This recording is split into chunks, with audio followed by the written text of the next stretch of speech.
नमस्कार, मैं हूं आपके साथ कविता राणा। सूतक में बाबा विश्वनाथ की पूजा करना और व्यासपीठ पर बैठकर कथा करना कथावाचक मुरारी बापू के लिए सिरदर्दी बन गया। माफी मांगने के बाद भी सोचे मुरारी बापू को बख्शा नहीं जा रहा है। आलम यह है कि अब उन्हें ज्योतिर्मठ के शंकराचार्य अभिमुक्तेश्वरानंद सरस्वती महाराज की नाराजगी झेलनी पड़ रही है। न ही योगी नाम की ढाल काम कर पा रही है और न ही क्षमा याचना बचा पा रही है।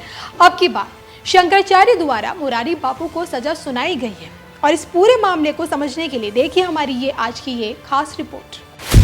यमराज दंड या फिर कुछ और, शंकराचार्य के निशाने पर मुरारी बापू, पाप का प्रायश्चित कब? देखिए सिर्फ और सिर्फ धर्म ज्ञान पर। पत्नी के निधन के 2 दिन बाद जैसे ही सोचे मुरारी बापू काशी पहुंचे, लोगों ने उनके खिलाफ नारेबाजी करनी शुरू कर दी। दरअसल 12 जून के दिन मुरारी बापू की पत्नी का निधन हुआ और इसके 2 दिन बाद यानी कि 14 जून को वो सीधा काशी पहुंचे, जहां उन्होंने बाबा विश्वनाथ का दर्शन पूजन भी किया और राम कथा वो भी व्यासपीठ पर बैठकर कर डाली। तो सूतक काल में मुरारी बापू की यही धार्मिक गतिविधियां काशी के संतों को नागवार गुजरी और उन्होंने मुरारी बापू पर धार्मिक परंपराओं का उल्लंघन साथ ही साथ सूतक की मर्यादा की धज्जियां उड़ाने का आरोप लगाया। इसी कड़ी में अब उन्हें ज्योतिर्मठ के शंकराचार्य अभिमुक्तेश्वरानंद सरस्वती महाराज के क्रोध का भी सामना करना पड़ रहा है। हालांकि अपने किए को लेकर मुरारी बापू मंच से माफी मांग चुकी है। के बीच सीएम योगी के साथ मुरारी बापू की तस्वीरों ने आग में घी डालने का काम कर दिया। जो लोग मुरारी बापू के प्रशंसक हैं उन्हें योगी में बापू की ढाल नजर आने लगी, क्योंकि इस पूरे विवाद में सोचे योगी बाबा की नजरों में अगर मुरारी बापू कहीं भी दोषी होते तो काशी में उनसे मिलने नहीं पहुंचते। हालांकि आप इसे व्यक्तिगत मुलाकात भी कह सकते हैं। और दूसरी बात ये कि मुरारी बापू के लिए योगी सिर्फ योगी नहीं बल्कि पूजनीय योगी जी है। अपने इंटरव्यू में मुरारी बापू कई दफा योगी बाबा की प्रशंसा भी कर चुके हैं। खुलकर कहते हैं कि मैं साधु को प्रणाम करता हूं और आज के साधु को लेकर मंगल के लिए यही राजनीति में उतरना पड़ा तो वो स्वीकारनीय योग्य है। तो पूजनीय योगी जी ने अपने विवेक से यूपी में बहुत अच्छा काम किया है, ऐसा कहना है मुरारी बापू का। अब सोचे ना कि बाबा और मुरारी बापू दोनों के बीच की ट्यूनिंग दुनिया के सामने है, लेकिन क्या यही ट्यूनिंग शंकराचार्य के क्रोध को शांत कर पाएगी? एक बार फिर मुरारी बापू चर्चा में है, क्योंकि अब की बार स्वामी अभिमुक्तेश्वरानंद सरस्वती महाराज जी ने मुरारी बापू का चेहरा देखना भी पाप बताया है, जिसे हर कोई सजा के तौर पर देख रहा है। मुरारी बापू के खिलाफ मोर्चा खोलते हुए शंकराचार्य ने साफ कह दिया है कि जब तक मुरारी बापू शास्त्र मर्यादा में नहीं आएंगे तब तक उनका चेहरा नहीं देखेंगे, क्योंकि उनका चेहरा देखना हम पाप समझते हैं। और इतना ही नहीं, शंकराचार्य द्वारा मुरारी बापू के खिलाफ ये घोषणा की गई है कि सनातनी जनता मुरारी बापू के किसी भी आचरण और उपदेशों को प्रमाण ना माने। 100 बात की देखिए एक ही बात निकलकर सामने आती है कि स्वामी अभिमुक्तेश्वरानंद सरस्वती महाराज की नजरों में मुरारी बापू ने हिंदू धर्म शास्त्रों में श्रद्धाहीनता और मिथ्या दम का प्रदर्शन किया है और जिसकी सजा उन्हें भुगतनी पड़ेगी। बहरहाल देश के लिए अगर शंकराचार्य पूजनीय हैं तो मुरारी बापू सम्मानजनक व्यक्तित्व हैं। और सिक्के के देखिए मैंने तो आपको दोनों पहलू दिखाते हैं, अब आप ये निर्णय कीजिए कि कौन सही है और कौन गलत।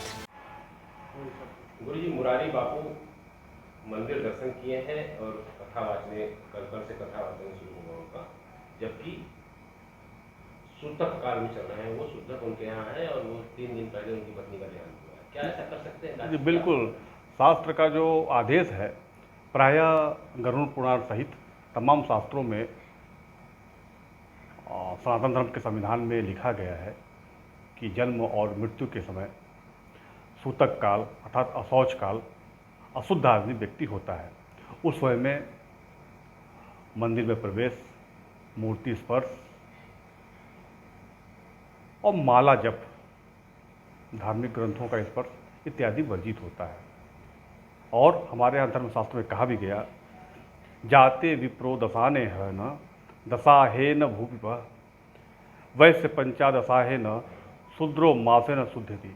अर्थात ब्राह्मण वर्ण जो है 10 दिनों के बाद शुद्ध होता है, क्षत्रिय जन 12 दिन के बाद शुद्ध होते हैं, वैश्य जन 15 दिन के बाद शुद्ध होते हैं, शुद्ध जन जो है 1 मास के बाद ही शुद्ध होते हैं। अर्थात ये जो चातुर्वर्ण है इन सबका जो है शुद्ध का अपना एक संविधान है, उसके बाद ही ये शुद्ध होते हैं। उसके बाद ही मंदिर दर्शन, मंदिर प्रवेश, मूर्ति स्पर्श, माला जप निर्णय, धार्मिक ग्रंथों का स्पर्श इत्यादि करना चाहिए।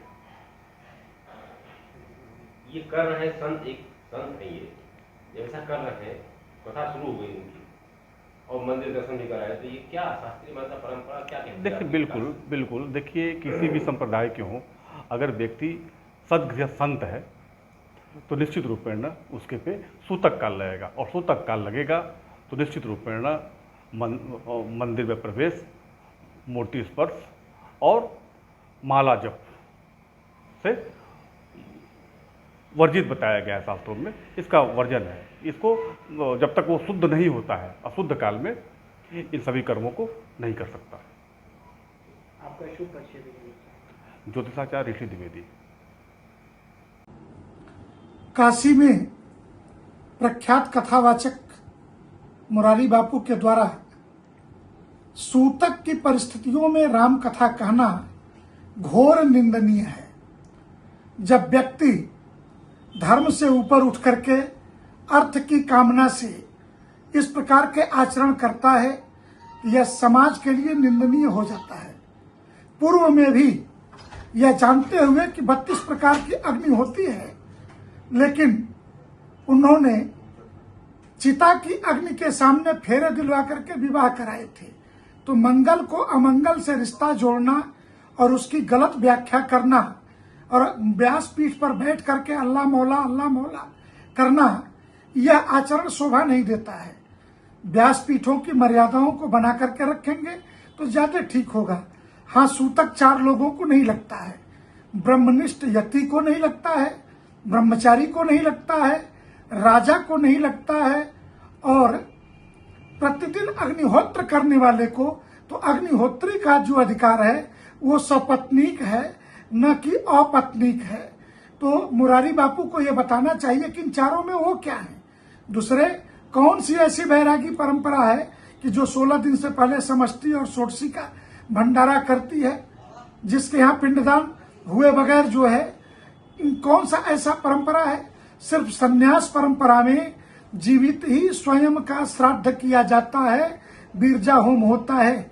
बैरागी परंपरा के अंतर्गत तीनों वैष्णव अखाड़े और 3 सिखों के अखाड़ों में भी 16 दिनों की षोडशी तो सन्यासियों की भी होती है 16 दिन पर ही, परंतु बीरजा होम उनका हुआ रहता है, इसलिए त्रिपिंडी श्राद्ध नहीं होता है, शेष का त्रिपिंडी होता है।